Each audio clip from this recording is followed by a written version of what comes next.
جبکہ مسلک کسی مذہب کے اندر کسی طریقے کا نام ہوتا ہے، مثلاً فقہی مسالک جیسے کہ شافعی، حنفی وغیرہ۔ تمہیں سمجھ آئی؟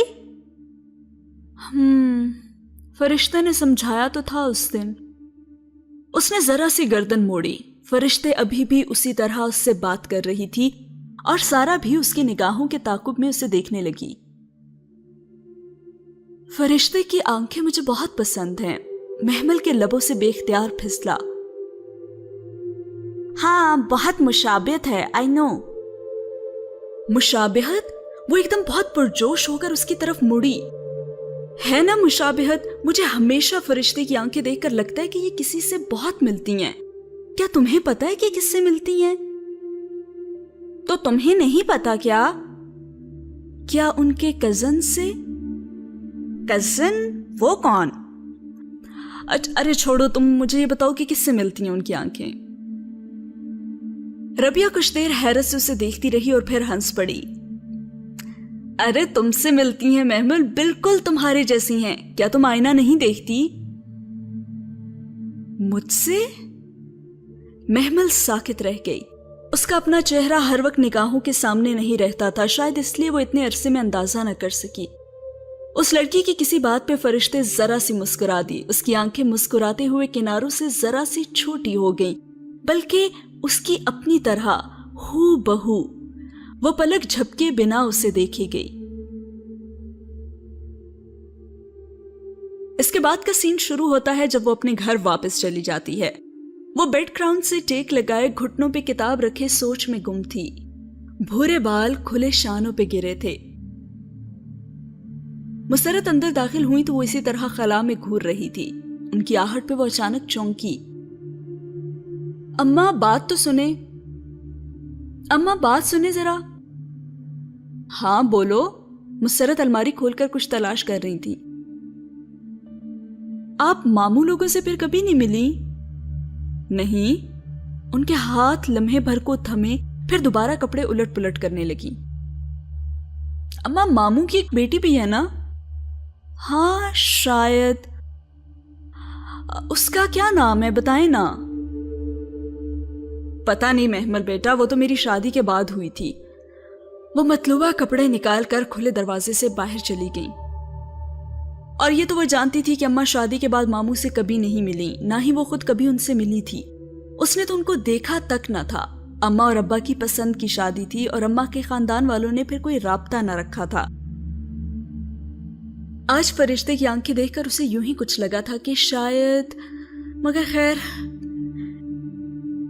اتنے میں اسے باہر سے آتی ہوئی تائی کی آواز سنائی دی جو زور زور سے کہہ رہی تھی کہ ہم نے فیصلہ کر لیا ہے۔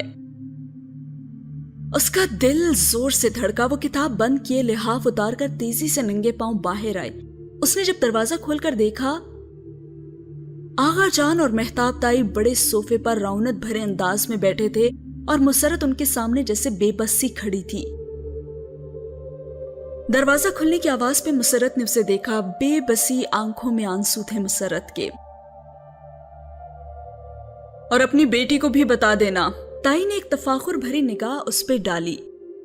ہم اس کو بہو بنا رہے ہیں۔ ہمارا احسان ساری زندگی بھی تم دونوں چاہو تو نہیں اتار سکتی۔ وہ جہاں تھی وہیں کھڑی رہ گئی۔ تو کیا فواد واقعی جیل سے باہر آ جائے گا؟ مگر بھابھی، مسرت کی آنسوں میں ڈوبی آواز آئی، محمل کبھی نہیں مانے گی وسیم کے لیے۔ وسیم؟ وہ جھٹکے سے 2 قدم پیچھے ہٹی۔ اور یہ چند روز پرانی ہی تو بات تھی جب فریدہ پھوپھو نے گھر آ کر خوب مزے لے کر وسیم کے چند آنکھوں دیکھے قصے سنائے تھے۔ فریدہ پھوپھو محمل کے ابا کی کزن تھی اور ہر خبر سارے خاندان میں سب سے پہلے ان کے پاس پہنچتی تھی۔ گھر میں تو چلو ان کو تائی اماں نے چپ کرا دیا تھا، مگر ہفتے بعد ایک شادی کی تقریب میں انہوں نے وہی قصے چھیڑ دیے۔ ابھی فواد کی گرفتاری کے چرچے پرانے نہیں ہوئے تھے کہ خاندان والوں کے ہاتھ ایک اور شوشہ لگ گیا۔ پوری تقریب گویا اکھاڑا بن گئی۔ تائی مہتاب ان عورتوں کو جتنا لان تان کر سکتی تھی کیا تھا، مگر پھر بھی وہ اکیلی تھیں اور مقابل میں پورا جتھا تھا، معنی خیز نگاہیں اور طنزیہ انداز۔ ایک تو کہہ اٹھی کہ برا نہ منانا مہتاب بھابی، مگر وسیم کو میرے سمی نے ہی نشے کی حالت میں رات کے 2 بجے سڑک سے اٹھا کر تمہارے گھر پہنچایا تھا۔ اور تائی مہتاب اس کے جواب میں بولی، ہاں تو سمی خود اس وقت کیا کر رہا تھا ادھر؟ وسیم کی بات بچپن سے آغا جان کے چچا زاد آغا سکندر کی بیٹی کے ساتھ طے تھی۔ کچھ عرصے سے آغا سکندر کی فیملی کھچی کھچی سے رہنے لگی تھی، اور جب یہ باتیں منظر عام پر آئیں تو انہوں نے فون پر ہی 2 ٹوک رشتہ ختم کر دیا تھا، یہ کہتے ہوئے گزرے برسوں کی ایک نادانی تھی وہ مہتاب بھابی، بھلا کس طرح ہم اپنی بیٹی کو اس لڑکے سے بیاہ دیں جسے پورے خاندان میں کوئی رشتہ دینے کو تیار نہیں۔ اور تائی نے بھی بہت کرارا انہیں جواب دیا تھا، میں بھی آپ کو خاندان کی سب سے خوبصورت لڑکی وسیم کی دلہن بنا کر دکھاؤں گی۔ محمل کو قابو کرنے، اس کی جائیداد حاصل کرنے اور وسیم کو بیاہ کر خاندان میں گردن اونچی کرنے کا بہترین حل تائی کو نظر آ ہی گیا تھا۔ انہوں نے ایک تیر سے 3 شکار کر لیے تھے۔